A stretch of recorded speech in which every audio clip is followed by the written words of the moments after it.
Cinema ലോകത്തെ പുതുപുത്തൻ വാർത്തകളും സെലിബ്രിറ്റീസിന്റെ വിശേഷങ്ങളും ഉടനടി അറിയാൻ സബ്സ്ക്രൈബ് ചെയ്യുക മലയാളി ലൈഫ്. ഒപ്പം അടുത്തുള്ള ബെൽ ബട്ടൺ കൂടി ക്ലിക്ക് ചെയ്താൽ ഞങ്ങൾ വീഡിയോ അപ്ലോഡ് ചെയ്യുന്നത് ഉടൻ തന്നെ നോട്ടിഫിക്കേഷനും ലഭിക്കും. സ്വർഗത്തിലെ മഹായുദ്ധത്തിൽ ദുഷ്ടശക്തികൾക്കെതിരെ പോരാടുന്ന സൈനിക നേതാവ്, സൈനിക തലവൻ എന്നിങ്ങനെ വാഴ്ത്തപ്പെടുന്ന മാലാഖയാണ് മിഖായേൽ. ഗ്രേറ്റ് ഫാദർ, അബ്രഹാമിന്റെ സന്തതികൾ എന്നീ സിനിമകൾക്ക് ശേഷം ഹനീഫ് അദേനിയുടെ തിരക്കഥയിലും സംവിധാനത്തിലും നിവിൻ പോളി നായകവേഷത്തിലെത്തിയപ്പോൾ ചിത്രം ആരാധകരെ നിരാശപ്പെടുത്തിയില്ല എന്ന് തന്നെ പറയാം. ഇന്ന് മിഖായേലിന്റെ റിവ്യൂമായിട്ടാണ് മലയാളി ലൈഫ് നിങ്ങൾക്ക് മുന്നിൽ എത്തിയിരിക്കുന്നത്. സ്ഥിരം ഹനീഫ് അദേനി ചിത്രങ്ങളിൽ കാണുന്ന പോലെ ഒരു ഹോളിവുഡ് ചായം കലർത്തിയ ചിത്രം. മേക്കിങ്ങിലും സംഭാഷണങ്ങളിലുമെല്ലാം ഓരോ നിമിഷവും കാണിയെ കോരിത്തെരിപ്പിച്ചിരിക്കും. നിവിൻ പോളി നായകവേഷത്തിലെത്തിയ മിഖായേൽ ഒരു ക്രൈം ഫാമിലി ഡ്രാമാറ്റിക് ത്രില്ലറാണെന്ന് ആദ്യം തന്നെ പറയട്ടെ. ഹനീഫ് അദേനി ചിത്രങ്ങളുടെ പ്രത്യേകത ബൈബിൾ വചനങ്ങൾ കോർത്തിറക്കിയ മാസ് ഡയലോഗും ഓരോ നിമിഷങ്ങളിലെ സസ്പെൻസ് നിർത്തുന്ന തിരക്കഥയിലെ ട്വിസ്റ്റും തന്നെയാണ്. ആദ്യ രണ്ട് ചിത്രങ്ങളെ അപേക്ഷിച്ച് ഈ ചിത്രം എവിടെ എത്തി എന്ന് പരിശോധിക്കേണ്ട കാര്യം പ്രേക്ഷകരാണ് തീരുമാനിക്കേണ്ടത്. മലയാള സിനിമയിൽ മുൻപ് കണ്ടിട്ടുള്ള സ്ഥിരം കഥകൾ പോലെ തന്നെ നായകന്റെ ജീവിതത്തിലേക്ക് കടന്നുവരുന്ന പ്രതിനായകരും കുടുംബത്തെ വകവരുത്തുന്ന ശത്രുക്കൾക്ക് നേരെയുള്ള പോരാട്ടവുമൊക്കെയാണ് ചിത്രം പറയുന്നത്. ഡോക്ടറായ മൈക്കിൾ എന്ന കഥാപാത്രമായി നിവിൻ പോളി ചിത്രത്തിൽ എത്തുന്നു. മൈക്ക് എന്നാണ് മൈക്കിളിന്റെ ചെല്ലപ്പേര്.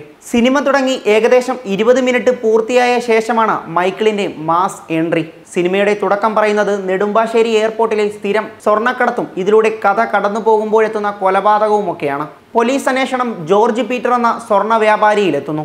ഈ കഥാപാത്രമായി അരങ്ങിലെത്തുന്നത് സിദ്ദിഖാണ്. പ്രതിനായക കഥാപാത്രങ്ങളെ കരുത്തനായി അവതരിപ്പിച്ച സിദ്ദിഖിന്റെ കരിയറിലെ മറ്റൊരു മികച്ച കഥാപാത്രം എന്നു തന്നെ ജോർജ് പീറ്ററിനെ വിശേഷിപ്പിക്കാം. ചിത്രത്തിൽ ജോൺ മൈക്കിൾ എന്ന ഡോക്ടറുടെ റോളിലാണ് നിവിൻ എത്തുന്നത്. സന്തോഷകരമായി പോകുന്ന നായകന്റെ ജീവിതത്തിലേക്ക് കടന്നുവരുന്ന പ്രശ്നങ്ങളും തൻ്റെ കുടുംബത്തെ തകർക്കുന്ന ശക്തികൾക്ക് നേരെയുള്ള മൈക്കിൾ എന്ന മിഖായേലിന്റെ പടപൊരുതലുമാണ് ചിത്രത്തിന്റെ കഥാതന്തു. നായക കഥാപാത്രമായി മഞ്ജിമ ചിത്രത്തിലെത്തുന്നുണ്ടെങ്കിലും കാര്യമായ റോൾ ഒന്നും തന്നെ ഈ കഥാപാത്രത്തിന് ഉള്ളതായി തോന്നിയിട്ടില്ല. മിഖായേലിനെ കോരിത്തെരിപ്പിക്കുന്ന കഥാഗതി എന്നത് നായകനൊത്ത പ്രതിനായകൻ എന്ന രീതിയിൽ മാക്രോ എന്ന കഥാപാത്രത്തെ തകർത്തഭിനയിച്ച ഉണ്ണി മുകുന്ദനാണ്.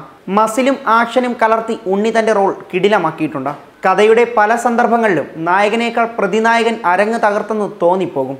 കേസ് അന്വേഷിക്കാൻ വരുന്ന ക്രൈംബ്രാഞ്ച് ഉദ്യോഗസ്ഥൻ മുഹമ്മദ് ഈസ എന്ന റോളിലെത്തിയ JD ചക്രവർത്തി, സുരാജ് വെഞ്ഞാറമൂടിന്റെ ഐസക് എന്ന കഥാപാത്രങ്ങൾ ചിത്രത്തിൽ മികച്ച പ്രകടനം തന്നെയാണ് കാഴ്ചവെച്ചത്. വർത്തമാനവും ഭൂതവും പറഞ്ഞു പോകുന്ന കഥാവഴിയിൽ നിർണായക റോളിലേക്ക് സുരാജിന്റെ ശക്തമായ പോലീസ് കഥാപാത്രവും എത്തുന്നു. ഇനി കഥയിലേക്ക് വരുമ്പോൾ ഒന്നാം ഭാഗത്തിൽ അരങ്ങ് തകർത്തത് സിദ്ദിഖാണെങ്കിൽ രണ്ടാം ഭാഗത്തിൽ നിവിനും ഉണ്ണിയും പൊളിച്ചടക്കുന്നു.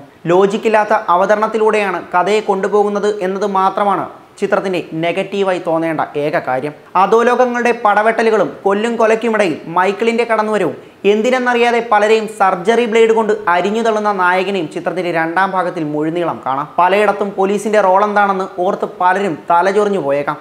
പക്ഷേ കഥയിൽ ചോദ്യമില്ല എന്നതിനാൽ തന്നെ വിട്ടുകളയുക തന്നെ. സാങ്കേതിക വശങ്ങളിലേക്ക് വന്നാൽ ഗോപി സുന്ദറിന്റെ പശ്ചാത്തല സംഗീതം, വിഷ്ണു പണിക്കരുടെ ഛായാഗ്രഹണം എന്നിവ മികച്ച കയ്യടി നൽകുന്നതാണ്. കഥാപാത്രങ്ങളിൽ ബാബു ആന്റണി, അശോകൻ, സുദീപ് നായർ, KPSC ലളിത, ശാന്തി കൃഷ്ണ എന്നിവരും ഗംഭീരമാക്കിയിട്ടുണ്ട്. ചിത്രത്തിന് മലയാളി ലൈഫ് നൽകുന്ന rating 3.2 out of 5. Entertainment desk, Malayali life.